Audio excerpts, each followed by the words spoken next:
waxaan sugaynaa next episode waxaan sugaynaa Omarka imaan doona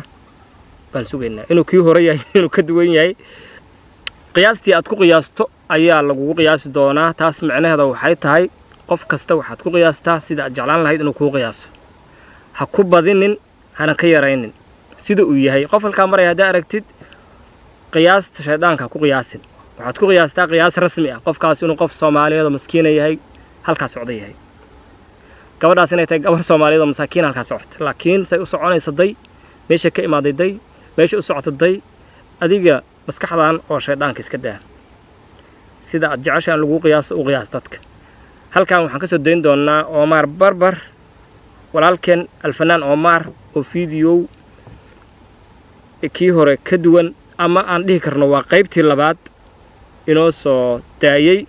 ama aan halkaan ka sii daynayno marka waa qaybtii labaad runtii hadaba qaybta labaad muxuu ga hadlay qaybta labaad wuxuu ga hadlay Omar koow asaga iyo dadka horta waxa isku diray inay tahay dadku inay yihiin dad ee dhadhamaraadis ninka reerada dhan maahay anigu reerada dufan maahay waxaan dadka isku dagaalnay oo isku wada qabanay intii qof aan soo dagaalnay be my dog أنا ويجي دوغ منون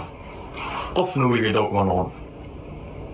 wax badan ka hadla ninkan hadiiba qof lagu sheegayo beerjilaac iyo masaakiinimo waa Omar hadaba saas waxay tahay Omar horta dhamaan dadkii qaraabadiisa wuxuu yiri qofkii aan ka rabo walaal aniga ayaa sheegi doona aniga dalban doona hadii wuxuu yiri family-gayga qof kamid xitaa hooyadiis iyo aabihiis iyo walaalhiis I don't know aabihiis inuu nool yahay laakiin hooyadiis inuu noo shaqaynaa wuxuu qof hadii aan rabo aniga ayaa qofkaas ka dooranaya family-ga qabiil baan aqoon ehelkayga cid aan aaminayo ehelkayga dhexdiisa xataa cid aan aaminayo ana dooranayo cidna iima soo doori karto cidna iima saashu marka waxay tahay haduu ka guuro dadkii oo dhan halkeeb u guurayaa saash ugu weyn waxay tahay haduu ka guuro halkaan halkeeb u guurayaa kulli fiidiyoosha dambe uu soo wado ayaan wax badan inoo iftiimin doona oo wax badan kaga dhargi doona balse wuxuu sheegay inuu dhamaan dadkii uu yaqaanay uu ka guuray taas macnaheedu waxay tahay bedelkoodii buu haystaa hadii family-gaaga daawada family kala helay hadii aad beertaadii weydayna beera kala helaysaa sheekadu waa sidaas marka Omar wuxuu yiri dadkan way iga dhamaatay hadii qof aan rabana aniga sameeysan doona oo walaalahay mid kamid hadaan rabana walaal ii noqdo aniga sheegi doono yiri laakiin saacadan laga bilaabo waxba isuma nihin Soomaalidana aad ugu mahad celiyay marka waxaan leenahay Omarow walaalow Ilaahay ku garab galo qaraabada aad heli doontidna Allah isku kin waariyo bogiinina burcada Allah isu mariyaan leenahay video runtii qiiro badan uu soo duubay Omar wuxuu yiri 7 sano oo la soo dhaafay buu yiri hal ilna waa ka siixanay hal ilna waa ka soo jeeday oo waxaan iska ilaalinay yiri family-gayga hadii horta ma jiraan wax ma jiraan oo public ah ma jiraan laakiin family markii shaqada ay tahay waxa jira waxyaabo badan oo private ah oo family-aadka ka dhaxeeya jira oo aan ogeyn family-gun ilaa hadda waxa ma sheegin marka wabiga iyo waxa soo socda 7 sano 7 years baan hal ilka seexanay shakran isku wardiyay warma ogeydin aniga dhaawaca iyo dhaawacyada qarsoon oo jirkeyga ku jira ma ogeydin warma ogeydin xaaladayda warma ogeydin anigoo dhan inaan dab ahay dab naar wixii aan naxariis arag ninkan walaalkeen Omar arrinkan qaraabadiisii uu iska xiray saaxiibayaashiisa uu xiray qof kasta uu xiray wuxuu rabaa inuu bilaabo nolol cusub dabcan waa la soo bedelaa waxa la yiri ama araar hore la hoobalay ama afaf damba la hoobalay ma fahant macnaha kan wuxuu u sameeynayaa arrinta tilaabada xigi doonta tilaabada xigi doonta wuxuu u sameeynayaa wax la dhaho magaceeda biyo dhac macnaha tilaabada uu ku dhaqaaqi doono wuxuu rabaa tilaabadaas inaysan caqabad ku noqon sidaas awadeed tilaabadaas marka shaqa ka hor shaqada maxay tahay family-ga inuu joojiyo saaxiibada joojiyo wax kasta joojiyo uu yiraahdo aniga oo nooc kala sida daawo la isiinaya soo bixdon waxyaabo badan marka sheekadu waxay tahay what is the next episode Omar ka labaad noo iman doona muxuu noqon doonaa mid caynkee uu noqon doonaa su'aashu waa mid caynkee ah Omar ka soo socda Omar waa imaana waa soo socdaa noocee buu noqonaa su'aashu waa nooc uu noqonayo miyaad garanaysaa adigu nooc uu noqon doono ma Omar ka taqaanayba ma Omar kala ma midkii hore ka fiican ba ma mid ka xun ba okay anagu ma garanayno laakiin waxaan garanaynaa waxay tahay inuu diiday dadkii oo dhan uu yiri aniga qof ummadda Soomaalidu ogol yahay laakiin intii familigiisa ay diiday runtii iyo saaxiibayaashiisa wax kasta waxaan ku kala tagnayna waxa weey yiri saaxiibayaashiisa waxay ku kala tageen waa dad dhama raac uu yiri halkaan ku kala tagan dad wax kasta inay cunaan rabo wax kasta inay qaataan waa runtiis ummadda waxa ugu daran dad wax kasta rabo inay cunaan weyn jiraan annaga waa ognahay dadka caynkaas marka Omar wuxuu yiri waxaan ku kala tagaynaa dad saas familigayga wuxuu yiri ilna waan ku seexanay ilna waa isaga ilaalinay marka familigaaga sabab dhici karta inaad iska ilaalisid maxay tahay su'aasha ugu weyn in laga jawaabo waxa way 7 sano familigaaga inaad ka cabsatid oo ilna ku seexatid ilna isaga ilaalisid inay ku dilaan what is that maxay tahay ani hadda wax sheego xukun ay ugu dhufanaysan waxa leedahay wan waalna tahay saan waayo ninkii waayaysa bal adinka sheeg hadda qoyskaaga adiga hadda fiirsanaysa qofka fiirsanayo 7 sano wax reerkaaga isaga ilaalin kartid sheeg waxaan u malaynayaa haddii laga fikro waxyaabo badan buu qofku ku dhihi karaa 7 sano family uu isaga ilaalin kara waxyaabo badan aniga ma rabo inaan idin sheego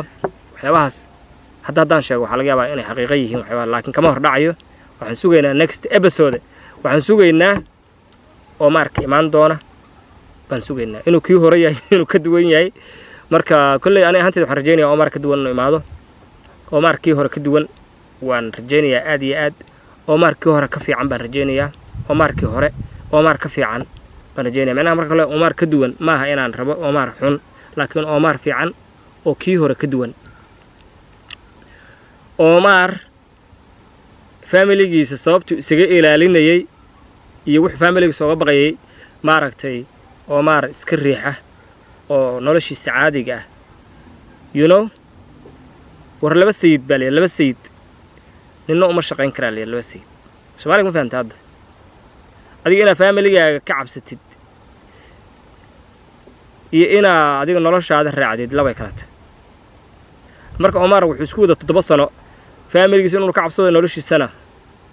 oo isla wada Soomaalida awowgay wuxuu dhigi jiray laba doon wadow midaa daada laba doon wadow midaa daadu dhigi jiray awowgay marka hadda Omar labadii doomood mid baa ka daadaysa horta family-gii baa daaday way u jeedaan family-gii baridu dhulka u dhuftay family-gii maanta laga bilaabo family-gii uu ka xarig furtay marka doonta u soo hartay marka ilaa doontii laba doon wadow mid baa daada tii family-gii uu sii daayay tan u soo harta ayaan ogaanaynaa ninkii wuxuu yiri nin baa hadda ka hor hal nin baa horta waxaan jiray wuxuu khabiir ku ahaa inuu sheego xoolaha neef kasta oo loo keeno iyo dhibaatadiisa iyo xalkiisu keeni jiray marka maalmaha kamid ahaa waxa la yiri ninkan oo wax kasta sheegaya waa inaan khaladna markaan baa la yiri niman reebadiya geel neef geel ay qabteen afkeeda waxay u galiyeen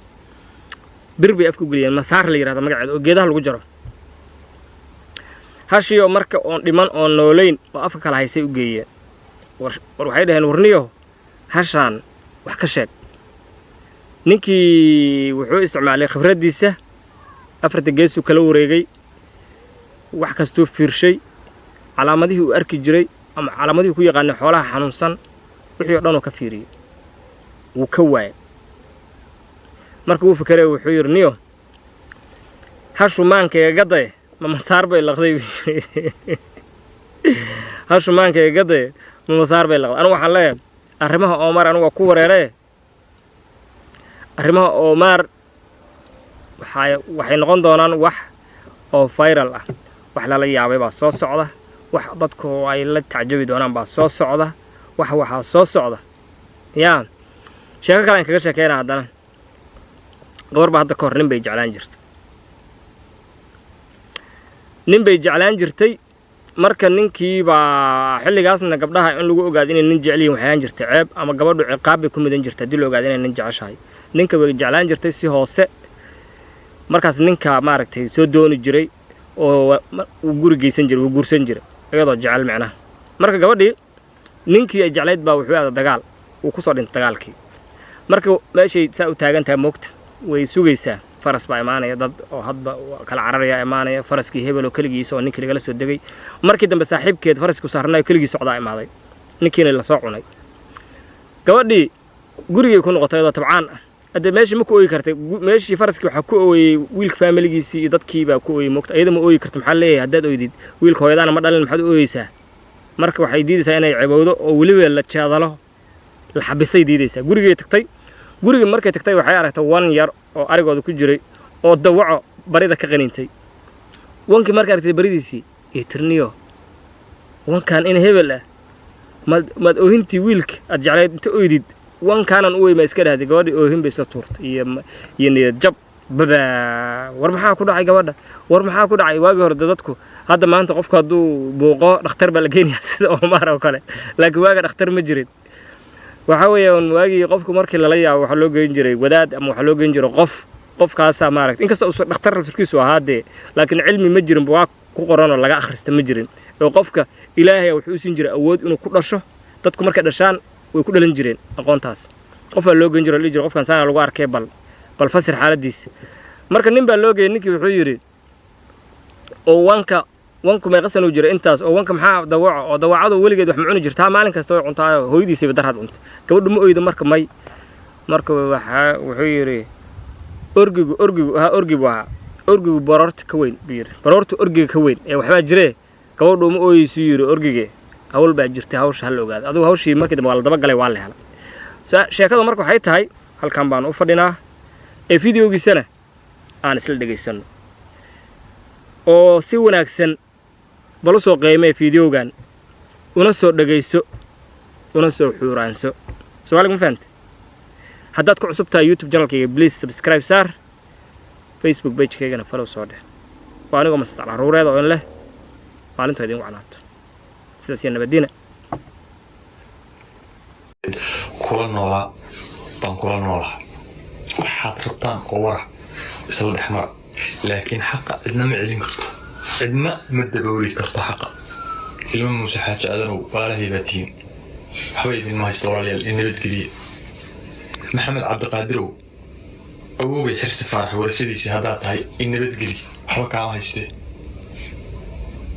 $1 kaama haysto adaa walaal xaqaygii dhacay anaana hadda kule waa ku cafiyey in nabadgeliya aniga waxba idinkaama haystee waxaan intaa raacinayaa dadka Soomaaliyeed ee walaalahay ah ee ii damqadayow anigu isbitaal kuma jiro waa ka soo baxa cid i qarin karta oo sacab isaari kartaana ma jirto cid aniga wax igu samayn karta ciddii intaa la egna ma jirto ciddii igu samaysana ma qarsoomayso awood kastoo aad leedihiin laba jibaarkeed baan leeyahay inaad iwaashaan baad damcadeen inaad idishaan baad damcadeen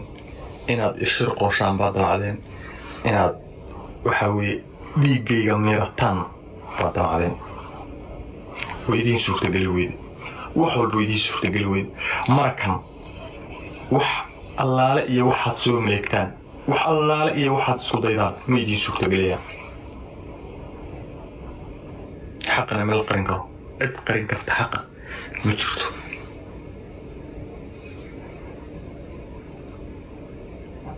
dadka intaad u soo fariisataan oo aad lacagta ku aruursataan anigu maahay dadka lacagta lagu aruursado anigu maahay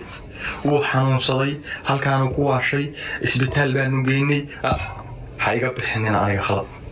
information khaldan aniga ha iga bixinina waxaan qaba male waa caafimaad qabaa 100% nadiif baan ahay, qalbigaygu waa saafi. Ma fahanteen? qof aydaan aqoon u lahayn oo aydaan research ku soo samaynba isaga soo degdegteen. 37 sano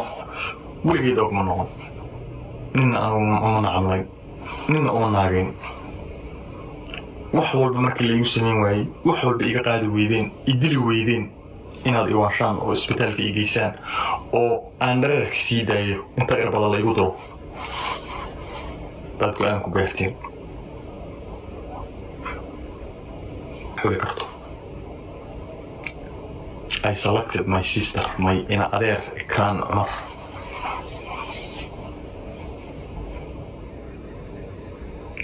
cid walba oo wax ii dhintay haddaad isleedihiin Omar wuu idin sheegayaa sii dhibaateeya oo idima sheegayo. aniga lafahayga ii nabadgeliye, waxa ma haysto, $1 ma haysto. maxaa aniga intaa ka badan ii daba socotaan? What are you looking for?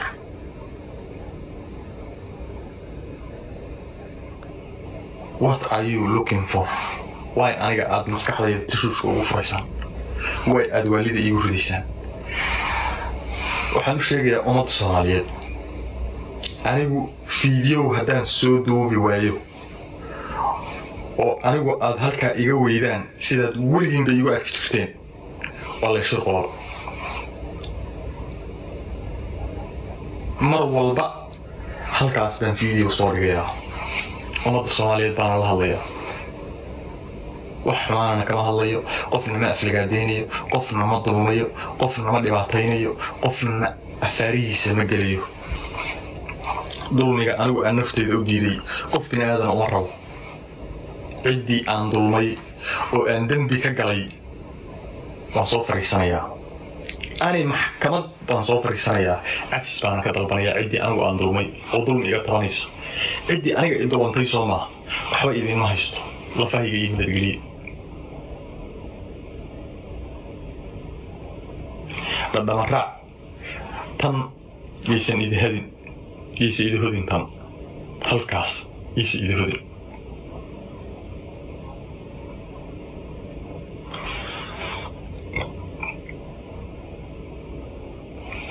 dhammaan ummadda Soomaaliyeed walaalahay waa idin salaamayaa. karaamaan idiin hayaa, sharaf baan idiin hayaa, dadnimaan idiin hayaa, ehelnimaan idiin hayaa. weligay allahayna idinma ilaawayo, noloshayda intaan noolahay idinma ilaawayo.